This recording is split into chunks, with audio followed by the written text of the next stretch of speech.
تو ادھر ادھر نہ جا. یاد رکھ بغیر مصطفیٰ کے تیرا کوئی کام نہیں چل سکتا. بغیر نبی پاک کے تیری زندگی گزر سکتی سوال ہی نہیں پیدا ہوتا. یہ وسیلہ ضائع نہ کر بیٹھنا, ایسے کسی کی بات میں نہ آ جانا. یہ ایمان ہے, یہ ایقان ہے, یہ لذت ہے, یہ حسن ہے, یہ سرمایہ ہے. کسی جگہ اس میں کوتاہی نہ کر لینا, ایک ذرہ برابر تیرے دل میں نقص نہ واقع ہو جائے. یاد رکھنا نیک اعمال بھی وسیلہ ہے. اللہ کرے کہ ہمارے عمل ایسے ہوں کہ اللہ کی بارگاہ میں قبول کیے جائیں. اللہ کرے کہ ہمارے عمل ایسے اعمال کا وسیلہ دینا 100% جائز ہے, اس میں کوئی گنجائش نہیں. حدیث پاک سنیے, میرے رسول پاک سید عالم صلی اللہ علیہ وسلم نے فرمایا بنی اسرائیل کے 3 لوگ تھے, نیک آدمی تھے. سفر پہ جا رہے تھے تو بارش تیز آ گئی. صحیح بخاری کی حدیث ہے. تیز بارش آئی, ایک غار میں پناہ لی بارش سے بچنے کے لیے. اچانک طوفان آیا تو ایک پتھر لڑک کر غار کے منہ کے آگے گر گیا. اندھیرا چھا گیا اندر, اندھیرا, طوفان ہے, پریشانی ہے. میرے حبیب پاک علیہ السلام فرماتے جب اندھیرا دم گھٹنے لگا, اندھیرا ہونے لگا, پریشان ہونے لگے, ایک بولا, کہنے لگا اگر زندگی میں کوئی نیک کام کیا ہے تو اس کو یاد کر کے دعا مانگو. اللہ کرے ہم سے کوئی نیک کام ہو جائے. جو ہوتے ہیں اس میں بھی ریاکاری ہوتی ہے, اس میں بھی ملاوٹ ہوتی ہے. کوئی نیک کیا ہے تو دعا مانگ لو. ایک نے ہاتھ اٹھائے اور دعا کیسے مانگی؟ اللہ اکبر. عرض کرنے لگا اے اللہ تو جانتا ہے میں نے بکریاں رکھی ہیں, میں دودھ دھو کے بیچتا ہوں, میرے بیٹے بھی ہیں, بیٹیاں بھی ہیں, اولاد بھی ہے, اور میرے پاس لوگ دودھ خریدنے بھی آیا کرتے تھے, پر اللہ میرے بوڑھے ماں باپ ہیں. میں نے اپنی زندگی کا طریقہ بنایا ہے جب تک ابا جی دودھ نہیں پیئیں گے کسی کو نہیں ملے گا. جب تک میری بوڑھی ماں کے لبوں سے دودھ نہیں لگے گا کسی کو نہیں ملے گا. اے اللہ وہ رات بھی تو جانتا ہوگا جب میں دیر سے آیا, دودھ دھویا تو ماں باپ سو چکے تھے. عرش کے مالک تو بھولا نہیں کرتا, تو بھولنے سے پاک ہے. میرے رب میں دودھ کا پیالہ لے کے ساری رات کھڑا رہا ماں باپ کے سرانے, نہ میں نے دودھ بیچا نہ میں نے بچوں کو دیا. آدھی رات کے بعد ان کی آنکھ کھلی, انہوں نے دودھ پیا. اے اللہ میری اماں بھی مجھ سے بڑی راضی ہوئی, میرا باپ بھی بڑا راضی ہوا. مالک اگر وہ عمل واقعی تجھے قبول ہے تو اس مصیبت سے نجات دے دے. میرے نبی پاک علیہ السلام فرماتے اس نے یہ وسیلہ دے کے دعا مانگی تو اللہ نے پتھر سرکا دیا. پہلے روشنی نہیں آ رہی تھی, اب روشنی آنی شروع ہو گئی. پتہ چلا جو زندگی میں روشنی چاہتا ہے وہ ماں باپ کی نوکری کرے, جو زندگی میں روشنی چاہتا ہے وہ ماں باپ کی بلے شاہ تو آسمانی اڈدیاں پھڑنا ہے, اور جڑا گھر بیٹھا انہوں پھڑیا ہی نہیں. ان کی نوکری کرو روشنی ملے گی. دوسرا بولا, اس نے کہا اے اللہ تجھے پتہ ہے میں نے کئی لوگ مزدوری پہ رکھے ہوئے ہیں. ایک شخص مزدوری کرتا تھا تو کچھ کلو کچھ سیر چاول, کچھ چاول اس کی مزدوری بنے. مثال دے کے سمجھاتا ہوں, 10,000 کے چاول اس کی مزدوری بن گئے. میں نے اس کو کہا مزدوری لے لے تو وہ ناراض ہو کے چلا گیا ناراض ہو کے. لیکن اے اللہ میں نے اس کا مال کھایا نہیں, میں نے مزدور کا حق رکھا نہیں. اے اللہ میں نے 10,000 علیحدہ کر دیا, وہ چاولوں کی قیمت میں نے علیحدہ کر دی. جب میں کاروبار کرتا تو میں نے اس کا پیسہ انویسٹ کر لیا, پھر اس پیسے سے میں کماتا رہا. ایک وقت آیا کہ زمانے بیت گئے, وہ 10,000 10 لاکھ یا جو سمجھ لے 10 کروڑ ہو گیا. کئی گائیں, کئی اونٹ, کئی پلاٹ آ گئے. اے اللہ کئی زمانے کے بعد وہ مزدور لوٹا اور کہنے لگا صاحب میں غریب ہو گیا ہوں, تنگ دستی آ گئی ہے, بوڑھا ہو گیا ہوں, وہ میرے پیسے تو دے دیں. تم اے اللہ میں بے ایمان نہیں ہوا, ایک رتی برابر بھی میرے دل میں میل نہیں آئی. میں نے کہا یہ اتنی درجن گائیں تیری, یہ اونٹ تیرے, یہ پلاٹ تیرے. وہ کہنے لگا تو مجھ سے مذاق کرتا ہے, میرے تو تھوڑے سے چاول تھے, یوں سمجھ لے 10,000 کے اور اتنا کچھ. میں نے کہا وہ تیرے پیسے تو ناراض ہو کے چلا گیا, میں نے ڈھونڈا تو ملا نہیں.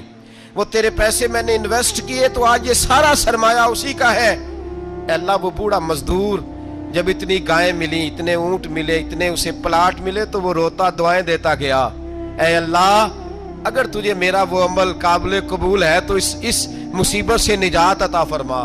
میرے نبی پاک سید عالم صلی اللہ علیہ وسلم فرماتے پتھر تھوڑا اور ہٹ گیا. اب تیسرا بولا عمل کا وسیلہ دے کے, او بھائی کوئی عمل بچا کے رکھ, کچھ کر لے, کچھ زندگی میں اکٹھا کر لے.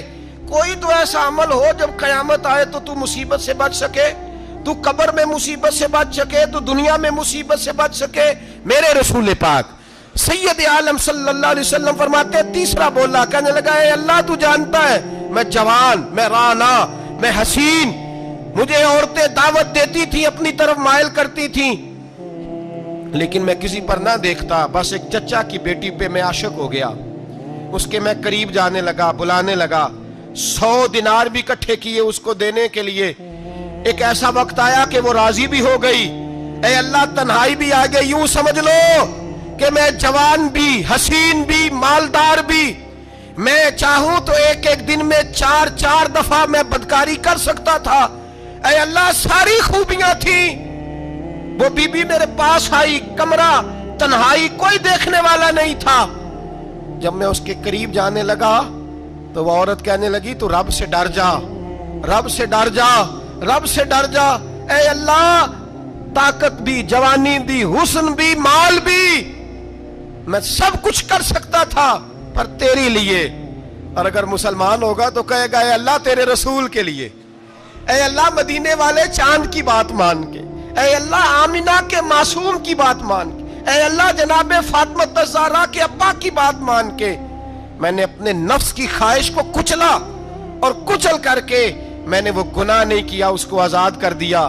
اگر وہ عمل تیری بارگاہ میں قبول ہے تو نجات دے دے. میرے نبی پاک فرماتے ہیں بس دعا ختم ہوئی تو اللہ نے پہاڑ دور پھینک دیا, اللہ نے نجات دے دی. اللہ کرے میری ملت کے جوان کو بھی یہ نیکی نصیب ہو جائے, اللہ کرے ماں باپ کی خدمت کرنے والے بن جائیں, اللہ کرے ہم مزدوروں کا حق دینے والے بن جائیں, اللہ کرے ہم بے ایمانی دھوکے بازی کو چھوڑ دیں. اگر کوئی ایسا عمل ہوگا تو اللہ دنیا میں بھی نجات دے گا مشکلوں سے, قبر میں بھی اللہ نجات عطا فرمائے گا, قیامت میں بھی اللہ. عمل کا وسیلہ دینا رب کی بارگاہ میں جائز ہے. بولیے اللہ کے ناموں کا وسیلہ دینا جائز ہے. کوئی بھی عبادت اگر خلوص کے ساتھ کی جائے, میرے نبی پاک نے فرمایا فرض نماز پڑھ کے تو جو دعا بھی مانگے گا رب تیری قبول فرما لے گا. فرض نماز پڑھ کے جو 2 دعا بھی مانگے گا اللہ تیری.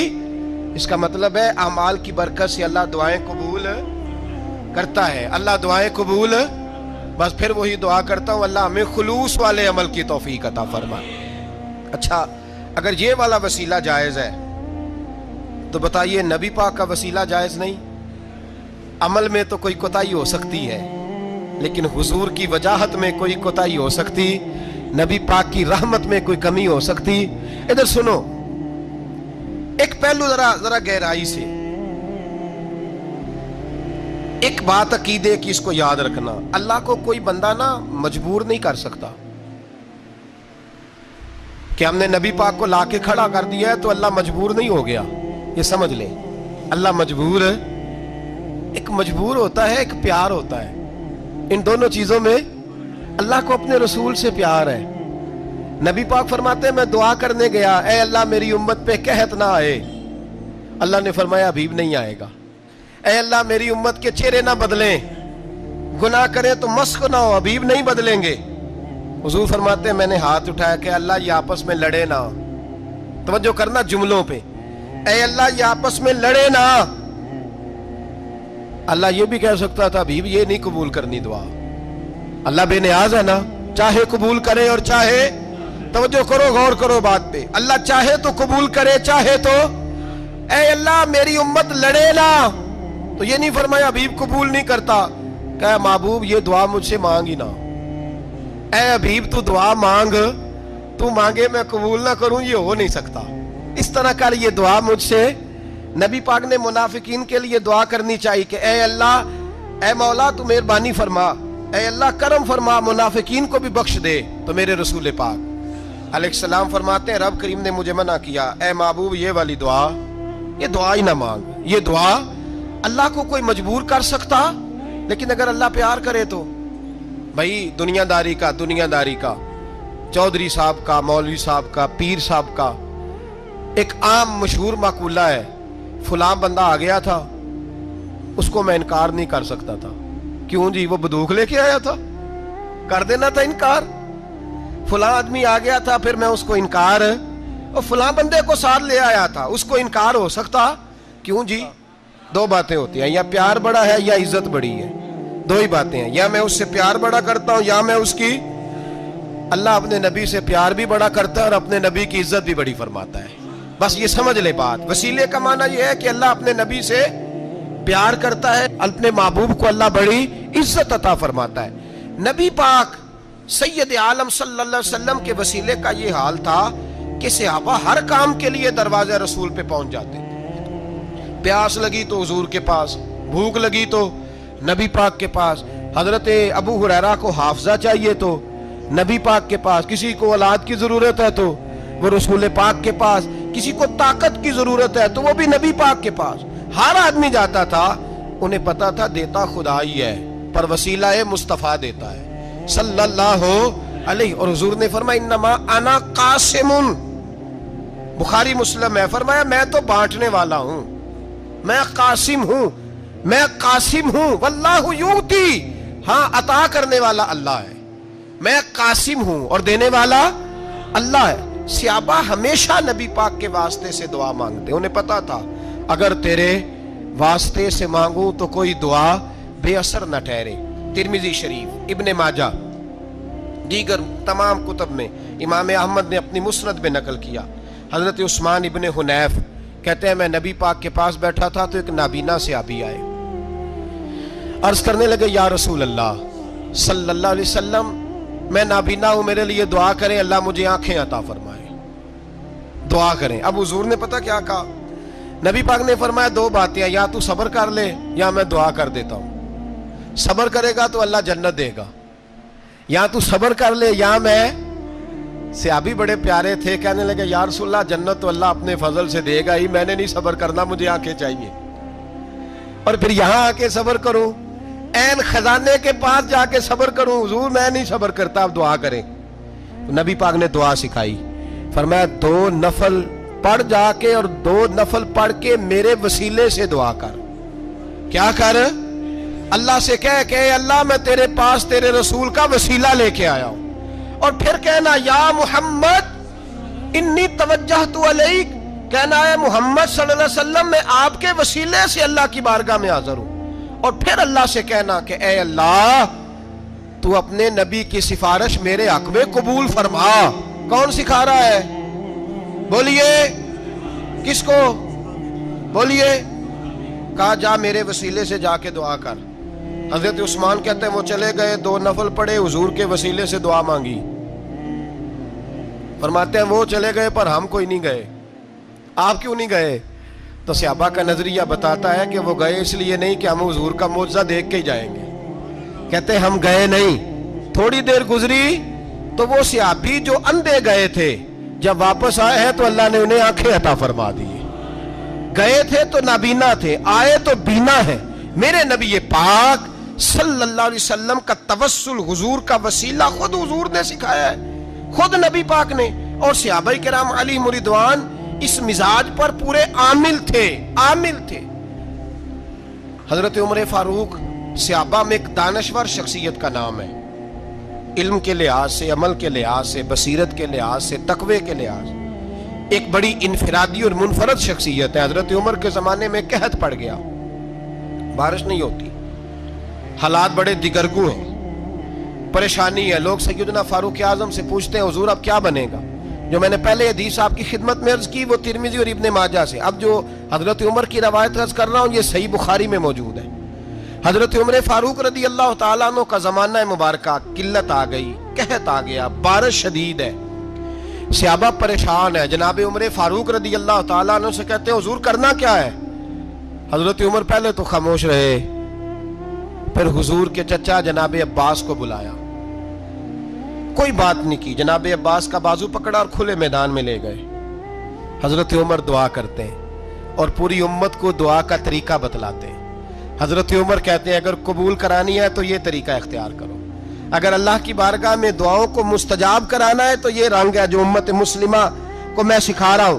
حضرت عمر نے جناب سیدنا عباس رضی اللہ تعالیٰ عنہ کو کھڑا کیا سامنے اور دعا فرمائی، اللہم انا نتوسل الیک بنبیک، اے اللہ ہم تیری بارگاہ میں تیرے نبی کے وسیلے سے دعا کرتے ہیں، فتسقینا، ہمیں بارش عطا فرما، ہمیں کس کے وسیلے سے؟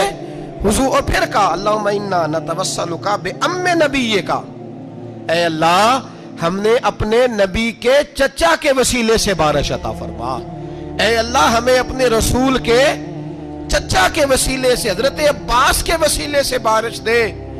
صحابہ کہتے ہیں جب ہم گئے تھے دعا مانگنے تو خشک سالی تھی، اور جب گھروں کو آ رہے تھے تو ہمارے کپڑے بارش سے بھیگ چکے تھے۔